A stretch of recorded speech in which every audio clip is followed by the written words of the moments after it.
ज़रूरी मैसत हाणे ज़रूरी समाज जेके आहिनि असां वटि उनजो तारीख़ी बैकग्राउंड आहे। हे जेके ज़रूरी समाज अॼु आहिनि इहे पंहिंजे चुरंदड़ पुरंदड़ हक़ीक़तुनि में अहिड़ा ई हुआ, अॻु बि इहे हुआ, 200 साल अॻु में इहे हुआ, 500 साल अॻु में इहे हुआ, या इहे रहणा आहिनि।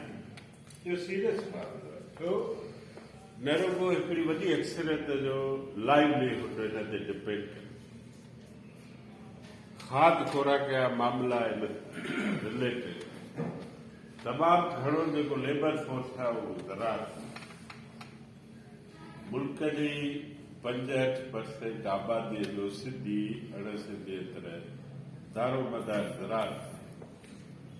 मैशत ॾे ॾिसंदा आहिनि त पोइ ज़राअत में भला जेके पैदावारी तालुक आहिनि, वसीलनि जी मालिकी कंहिं वटि आहे, पैदावारी तरीक़ा जेके आहिनि उहे पुराणा आहिनि, टेक्नोलॉजी जो इस्तेमालु बहितर आहे, जेको हारपो करे थो उहो पाण मालिक आहे या पटईअ ते कमु करे थो या बेज़मीन आहे या उन वटि वॾी ज़मीन आहे। तंहिं जेके समाजी स्ट्रक्चर्स आहिनि ज़रूरी समाज जे उनजे सॼी दुनिया जा माण्हू हाणे सुवाल करनि था ऐं ॾाढा इम्पोर्टेंट सवाल आहिनि। हिकिड़ो सवाल इहो आहे, अज़्यूम कयो त सॼी दुनिया में 1 अरब ज़रूरी फार्म आहे। हिकिड़ी साइंसी सोच हीअ आहे त बाबा ज़रूरी फार्मनि में टेक्नोलॉजी हुजे, जदीद तरीक़ा हुजनि, मशीनरी जो इस्तेमालु हुजे ऐं हारियुनि वटि 50, 100, 150, 200 एकड़ ज़मीन हुजे त पोइ मशीन जे इस्तेमाल सां पैदावार में इज़ाफ़ो थी वेंदो।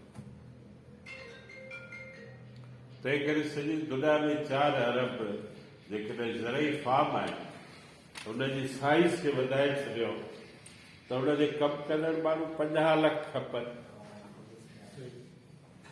पैदावार में इज़ाफ़ो थी वेंदो।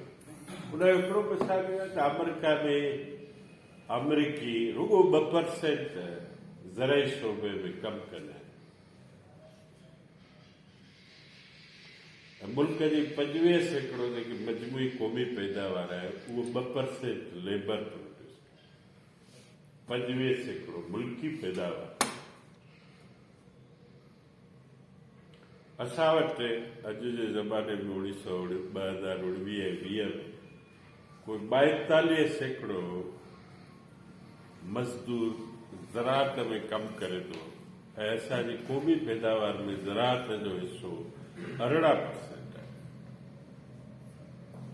कुझु साल अॻु में वधीक, हाणे उहो घटिबो पहिरियां 42% त माण्हू कमु करनि था, पर न कमु कंदड़ माण्हू टोटल मिलाइजनि त कोई 60% माण्हुनि जो गुज़र सफ़र जो वसीलो सिंधी अणसिंधियत ज़राअत आहे। इहे थिया मुआशी अंग अखर, पर समाजी हालतूं कहिड़ियूं आहिनि?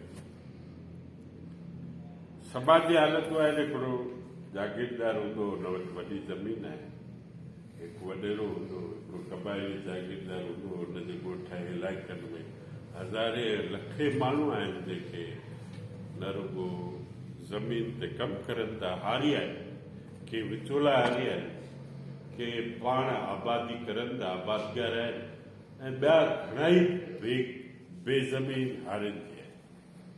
मुल्क में 66% जेकी ॻोठाणी आबादी आहे उनखे ज़मीन न आहे।